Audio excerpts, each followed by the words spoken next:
Bom, pessoal, deixa eu ligar minha câmera. Bom dia, então, a todos. Vamos iniciar mais uma web aula de tecnologia mecânica. Hoje, pessoal, vou abordar sobre processamento de materiais, né? Que materiais, né? A parte de estudo de materiais, né? Tipo, principalmente a parte de estrutura, microestrutura, faz parte da tecnologia mecânica, né? Tecnologia que está vinculada à área mecânica. E hoje eu vou falar de um material específico, que são as cerâmicas, os polímeros e os compósitos, né? Hoje a gente vê aí em várias aplicações aí, né? A cerâmica, o polímero, né? Que a gente conhece como plástico, e os compósitos, né? Que a gente conhece alguns aí, por exemplo, a fibra de vida, a fibra de carbono, né? Alguns outros aí. Bom, então a gente iniciar a aula aí, pessoal, quero passar um vídeo da indústria, logo em seguida a gente inicia a aula.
Olá, pessoal, estão me ouvindo aí? Parece que meu áudio, não sei se meu áudio.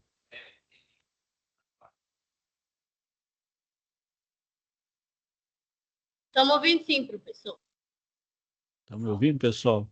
Se vocês não estiverem me ouvindo, coloca no chat aí, por gentileza, que aí eu vou ver se eu tiro meu fone aqui e coloco ele de novo.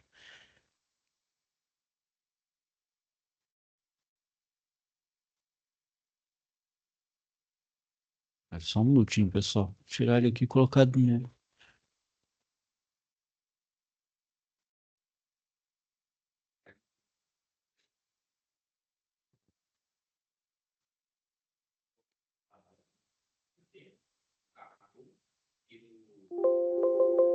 Professor, estamos Sim. ouvindo. Estamos Ah, ouvindo. estão ouvindo, né? Ah, não, porque eu não sei, eu perdi o áudio aqui do vídeo, eu não sei se o meu áudio também saiu. Ele, eu vou desconectar. Bom, então, vamos lá, pessoal. Deixa eu compartilhar aí, né? Já tá, pegar aqui, né? Bom, então, pessoal, vamos falar, como eu falei aí, né? Sobre cerâmicas, polímeros e compostos, né? Então, a gente utiliza esses métodos de processamento para cerâmicas tradicionais, as chamadas avançadas, e os vidros, né?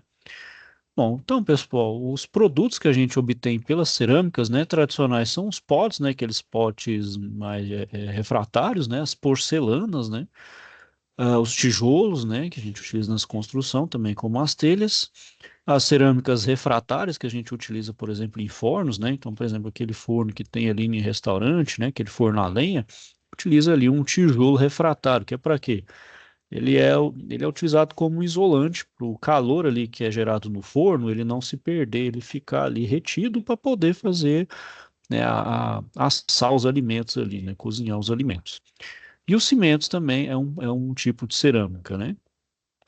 Bom, então, de que é feito, né, esses cerâmicos? São feitos de minerais presentes na natureza, sendo a matéria-prima, né, do processamento pó, né? São misturados com água, né? Então se coloca mistura com água para ter para ligar de forma temporária as partículas, né? Então, por exemplo, o pó ali eu não consigo moldar ele, né? Então, para ter minimamente uma moldagem ali daquela minha cerâmica, eu tenho que misturar um pouco de água, né? Então a gente vê ali nos vasos, né? Esses vasos de barro ali que tem pessoa quando vai fazer aquele barro naquele, não sei o nome do aparelho ali, mas que ele fica girando e ele faz ali a moldagem, precisa ter água. Com o pó sozinho ali, a temperatura ambiente, pressão ambiente, o pó ali não vai conseguir formato nenhum, né? Bom, então, pessoal, como é que é o processo? Então, primeiro eu vou preparar a matéria-prima, basicamente é o que? Silicato cerâmico, né, chamado argila, e ela vai então requerer a redução do tamanho das partículas para pós, né, por meio da comunição, né, que é a pulverização. Então, eu tenho o pó, mas geralmente aqueles pós ali vai ter vamos dizer assim, grãos maiores, que a gente chama ali de torrão, né? Então, aqueles torrões, aquelas pedrinhas um pouco maiores, a gente então tem que fazer um pó o mais fino possível. Então, como é que a gente faz isso? Pulverizando eles, seja por britagem ou moagem, né? Então, eu vou juntar junto com britagem para poder moer e também a moagem, né? Então, a moldagem da argila úmida, né? Em que uma massa plástica constituída de pó cerâmico e água, então ela vai ser moldada. Então, pode ser por meio de colagem de barbotina, conformação plástica, prensagem semi-seca e prensagem a seco. Depois a gente faz a secagem, né, que vai consistir então na remoção da água antes da queima. Então eu preciso remover essa água antes de queimar, porque a água ali, né, se eu queimar com água dentro daquele processo, daquele minha cerâmica, o que acontece? Ela vai evaporar e vai trincar, vai rachar ali o meu material, né? Porque a água ali, né, por questão ali de vibração da molécula, ela vai virar vapor e vai trincar, vai rachar. Então, o que eu preciso fazer? Eu preciso tirar essa água, mas de forma natural. Então, ela vai secando naturalmente. É uma famosa cura, né, que chama, né? E por fim, então, eu vou fazer a queima, que é a sinterização. Então, a minha peça cerâmica, ela com processamento incompleto, né? Então, ela está considerada como, geralmente, o senhor ouve muito falar que ela está verde, né? Passa por um processo térmico de sinterização nos fornos, do tipo mufla. Então, vão proporcionar ligações entre as partículas da peça verde, formando os grãos dos materiais cerâmicos, além de densificar e reduzir a porosidade do meu material. Bom, então esse processo aí, pessoal, que eu mencionei aí um pouquinho antes, chama colagem de barbotina.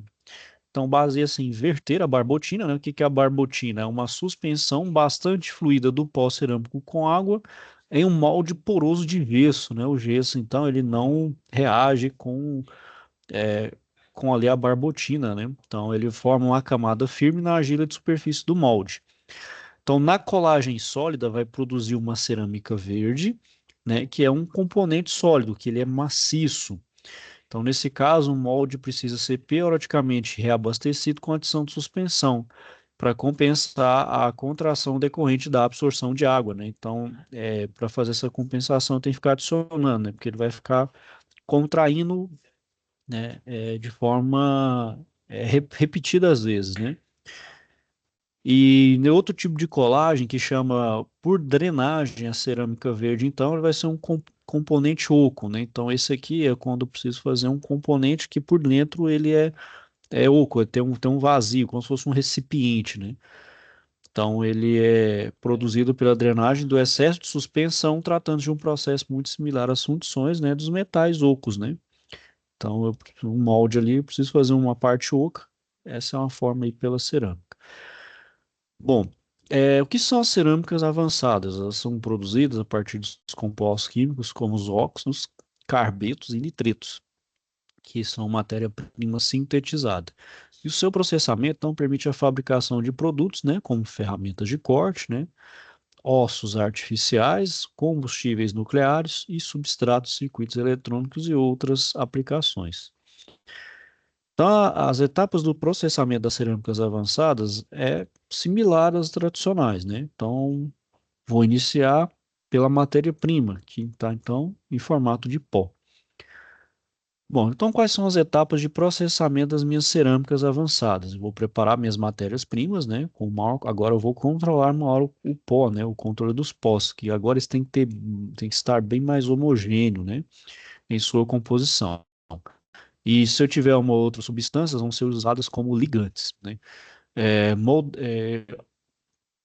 tanto que agora não é apenas a água, posso utilizar outras substâncias para fazer as ligações que a gente chama de ligante. A gente faz a moldagem com formação, né, que em algumas técnicas de fabricação das cerâmicas tradicionais vão ser usadas para conformar as cerâmicas avançadas, como a colar de barbotina. O próximo passo é a sinterização, né, então com o predomínio de um único composto químico, por exemplo, o óxido de alumínio, né, então aí é onde vai fazer a queima, né, então utiliza esse composto químico, justamente como uma forma para processar essa cerâmica avançada. Bom, pessoal, os outros tipos de materiais aí que eu falei também são os compósitos, né? Então, eles são denominados carbetos duros sinterizados ou metais duros e cermetes. Então, esses pós de carbetos, eles precisam ser sinterizados, né, com um ligante metálico, né? Então, agora não é... Então, eles não é só... Agora não utiliza água, utiliza um ligante metálico para ter uma peça resistente e totalmente homogênea, livre de poros. Bom, o caso que a gente vai ter aí, né, o carbeto de tungstênio, né, por um exemplo, para esse exemplo específico, o cobalto vai funcionar melhor, enquanto o níquel é melhor com os carbetos de titânio e de cromo, ou seja, para cada carbeto vou ter que usar um ligante específico para poder, no final, eu ter um material extremamente resistente, livre de poros. E a proporção usual de ligante metálico ele fica em torno de 4 a 20%. Então, o que faz? Os pós de carbeto e do ligante metálico, eles vão ser completamente misturados, né, em equipamentos como moinhos de bolas para formar, então, a chamada uma lama homogênea, né? Então, para ficar tudo bem misturado. E além disso, né, a moagem também vai servir para refinar o tamanho dessas partículas. Então, na fase prévia de preparo para a conformação, a mistura então seca sob vácuo em atmosfera controlada, né, para evitar a oxidação. Uma vez que são metais, eu preciso evitar a entrada de oxigênio nesse processo, né? O oxigênio a gente sabe que é prejudicial, né? Bom, e a outra, né, pessoal, as operações então de compactação, sinterização e secundárias vão ser utilizadas para produzir peças desses materiais, que são compostos, né? Aí, no caso, são compostos de matriz metálica, né? Porque o seu ligante e o seu composto principal é de metal. Bom, também, né, pessoal, a gente tem os materiais à base de vidro, né? Então, o vidro, ele é considerado um material cerâmico, né? Então, ao contrário das cerâmicas tradicionais, né? Ele tem uma estrutura não cristalina ou estrutura vítrea, enquanto que as cerâmicas tradicionais e avançadas, ela tem uma estrutura cristalina, né? Então, no processamento dos vidros, né, a matéria-prima dele é a sílica, né, que está presente aí no óxido de silício, que é em geral combinado com outros óxidos cerâmicos para formar os vidros. E muitos desses produtos de vidro, né, pessoal, são feitos em quantidades significativas, como os bulbos de lâmpadas, garrafas de bebidas e vidros de janela. E outros produtos, né, pessoal, vão ser feitos de forma individual, né, e também é uma fabricação um pouco mais específica e mais personalizada, como, por exemplo, as grandes lentes dos telescópios, né? Uma vez que os telescópios têm que ter uma grande precisão e um grande alcance, eu preciso, então, fazer uma fabricação especial com esse vidro, né? Tem que passar por um processo. Assim como o espelho, né, pessoal? A gente vê esse espelho aí que reflete a nossa imagem, o espelho tem uma espécie, uma chapa mesmo de vidro, por trás dele ali tem uma película que reflete, né? Porque se não tivesse essa película refletisse a imagem, seria um vidro transparente, ia ser como um vidro de janela, um vidro comum. E além disso, essa chapa de vidro, ela tem que ser bem lisa e bem plana, porque senão deforma a nossa imagem, a nossa imagem fica toda deformada. Então, tem que ser uma fabricação também bem própria, bem personalizada aí. Para as outras também, né? Bom, o processo do vidro, pessoal, primeiro a gente tem a prensagem, né? Então, ele é utilizado para uma produção agora em massa, né? De utensílios de vidro que sejam relativamente planos, né? E com paredes relativamente espessas. Então, exemplos aí, os pratos, travessas e as lentes.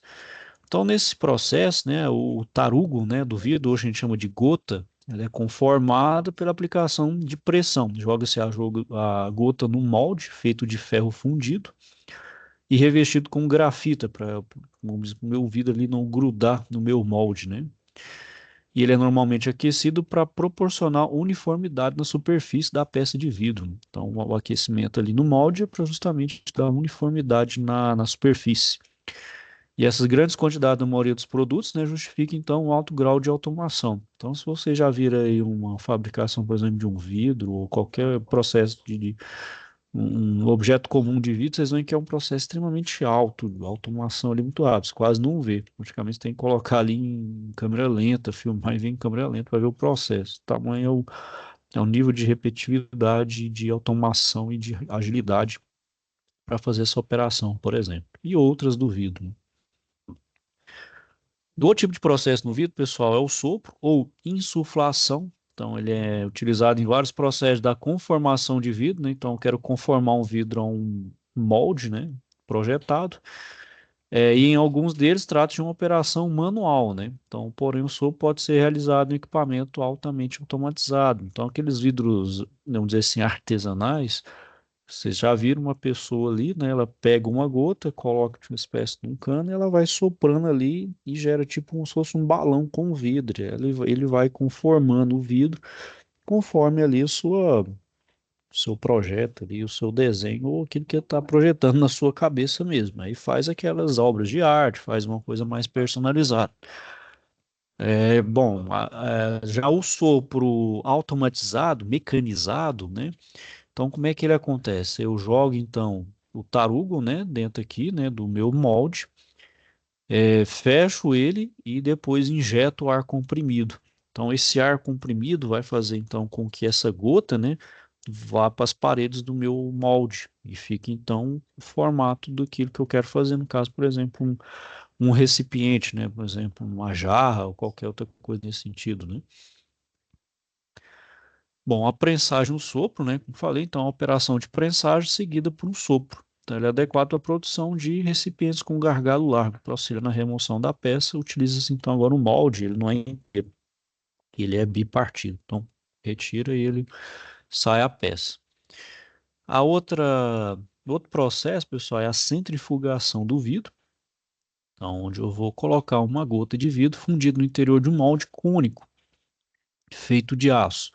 Então, esse molde agora, ele não vai ficar estático, ele vai movimentar, ele vai ser rotacionado para que a força centrífuga, a gente sabe que quando faz o giro, né, a gente tem uma força que é a chamada força centrífuga, é uma força que aponta para o centro do centro de giro, né? Então, é uma força que está voltada para o centro, vai fazer com que o vidro escorra e espalhe sobre a superfície do molde. Então, ele é utilizado para produzir peças peças ou componentes com os formatos afunilados, né? Bom, o material que a gente tem composto à base de vidro, né, pessoal, é a chamada fibra de vidro. Então, ela é conformada por meio de uma operação de estiramento de filamentos contínuos, parece, né, como se fosse uma espécie de cabelo mesmo, né? Do qual o vidro fundido ele é colocado em uma câmara de aquecimento de liga de platina. Então, essas fibras são conformadas pelo estiramento do vidro fundido por pequenos orifícios na base da câmara. Então, a viscosidade do vidro, né, ela vai ser controlada pelas temperaturas da câmara e dos orifícios. E as aplicações da fibra de vidro vão incluir as lãs isolantes, né, a fibra de lã de vidro, as fibras óticas, né, para fazer transmissão de sinal, os polímeros reforçados com fibras de vidro, os materiais compostos e outras aplicações. Então, pessoal, um dos processos para a geração, né, para a fabricação do vidro, é a chamada aspersão com centrifugação. Então, ele é um tipo de processo para a fabricação de lã de vidro, em que o vidro fundido ele vai escoar para dentro de um cilindro rotativo, que com muitos orifícios, então, pequenos expostos à sua periferia. Então, a força centrífuga vai fazer com que o vidro escoe pelos orifícios, formando uma massa fibrosa, adequada, então, para o isolamento térmico e acústico, né? Isso aí, como se fosse aqueles cabelinhos mesmo, né? Bem finos que reforça, né? Ok, pessoal? Alguém aí tem alguma dúvida aí, questionamentos?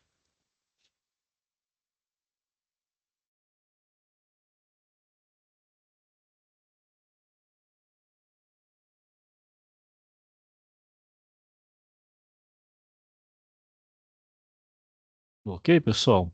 Bom, então eu vou finalizar aqui por hoje. Caso tenha alguma dúvida ou um questionamento, não deixe de procurar. Tá bom, pessoal? Vou desejar a vocês, então, aí um bom dia. Bom dia para o senhor também, Fiquem professor. com Deus e até a próxima. Também. Até a próxima. Tchau.